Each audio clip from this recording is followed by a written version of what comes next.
Mr Corbyn to quit his party, including from the Home Secretary Sajid Javid. Some argue it's another blow for a party shrouded in negativity, which seems to be centering on the leader himself.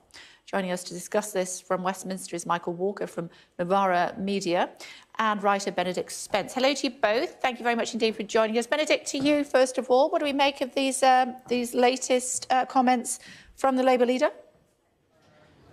Well, I don't really think it changes anything. I mean, we already knew that he took part in this wreath-laying ceremony. He had admitted as much in his article in the Morning Star in 2014. To then come out this afternoon and say, as he has, that he doesn't think he took part in the ceremony, I mean, it's just preposterous. The photograph of him taking part in the ceremony was already in the public domain. To then come out and be so dishonest like this, I mean, it just beggars belief, really. Michael, I mean, we can see him with his hand on the wreath, and he says he wasn't sure if he took part in the wreath laying itself. Bit Hawks. Well, I think we need to take a step back and look at what was the context of this ceremony. So Corbyn was invited to Tunisia in 2014 by the president of Tunisia to go to a conference which was bringing together different voices from Palestine to try and create unity among the Palestinian parties and the Palestinian factions so they could better negotiate peace with Israel. The main part of the ceremony was commemorating 45 people, or 45-plus people, who were killed in 1985 by an Israeli airstrike on the offices of the PLO, the Palestinian Liberation Organization. They were the official representatives, the internationally recognized government in exile of Palestine at that period in time. It seems that what happened was, as part of that ceremony, there were also wreaths laid for other members of that Palestinian movement. In this case, this guy was a terrorist. Corbyn seems to have been unsure whether or not he was laying a wreath on that guy's grave. I mean, what's key is, why was he there? He was there to commemorate the death of 45 people who were the recognised government in exile, who were bombed in 1985 by Israel. I think that's something we should actually celebrate. Benedict, is that a reasonable wrap-up for you there? Well, no, not really, because, I mean, in the article itself, he states that he knows that he is also commemorating the deaths of 3 people killed by the Mossad in Paris in the early 90s.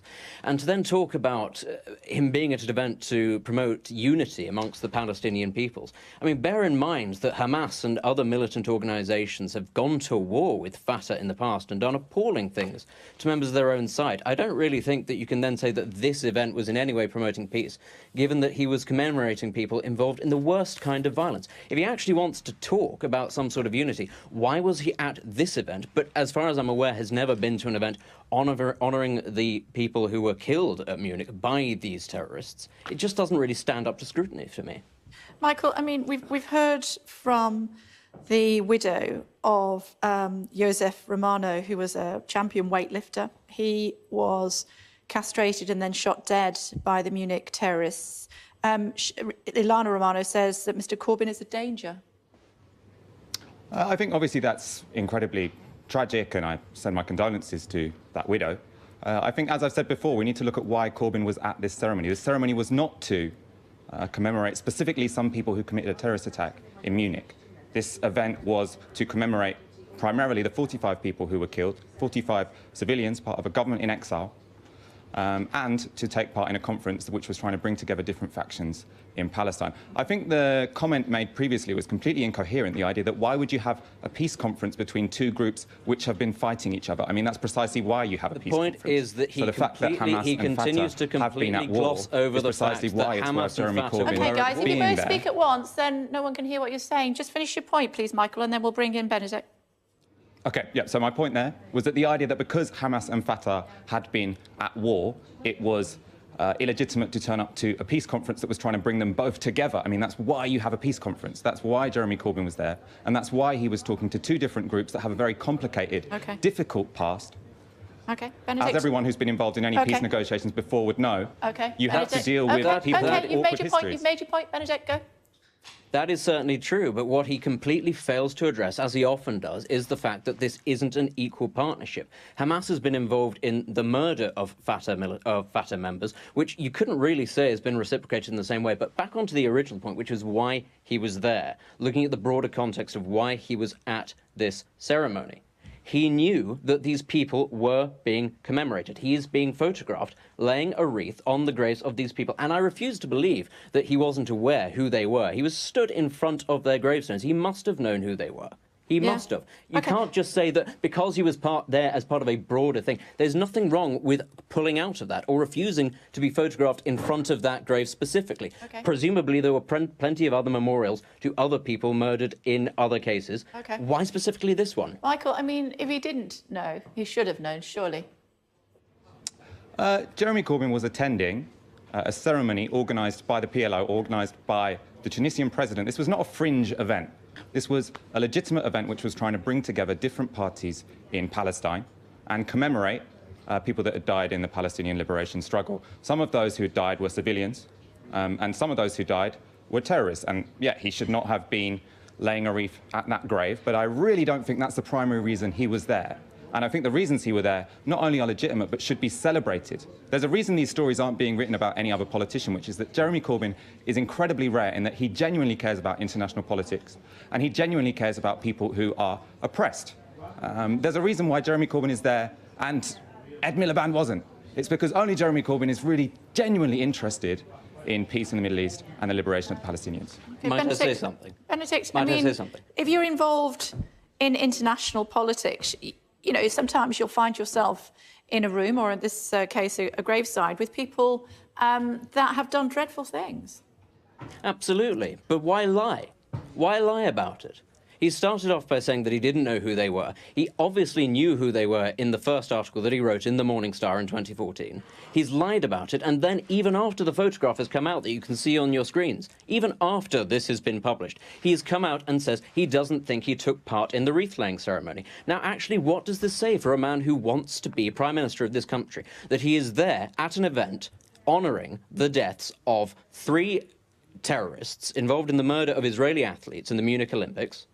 And not only has he not just come out and said, yeah, I was, he's then lied about it, even though it's now in the public sphere. Can this man be Prime Minister? Is he fit to be Prime Minister? I don't think he is. Of course, that's for the voters to decide. But I think a lot more people would probably respect him a bit more if he'd just been honest about it, if he'd just owned up to it, rather than continue, as he has, to try to backtrack and to try to cover his tracks. Michael, seems like a reasonable point, no?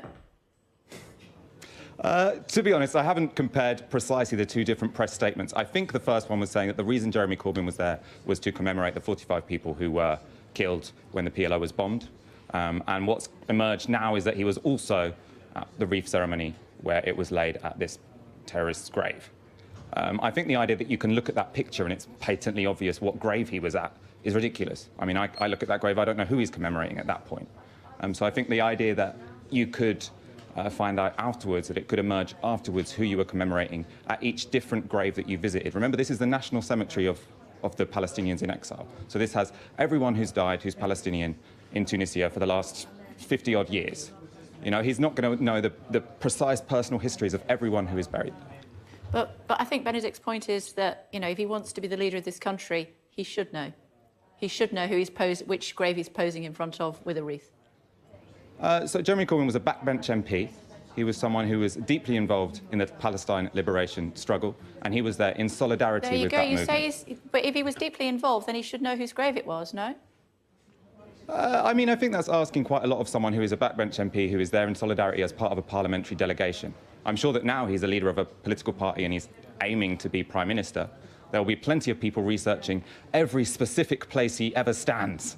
But in those days, there wasn't. He was someone who would turn up to many a demonstration because he believed that the people he was there to support were subject to some kind of injustice.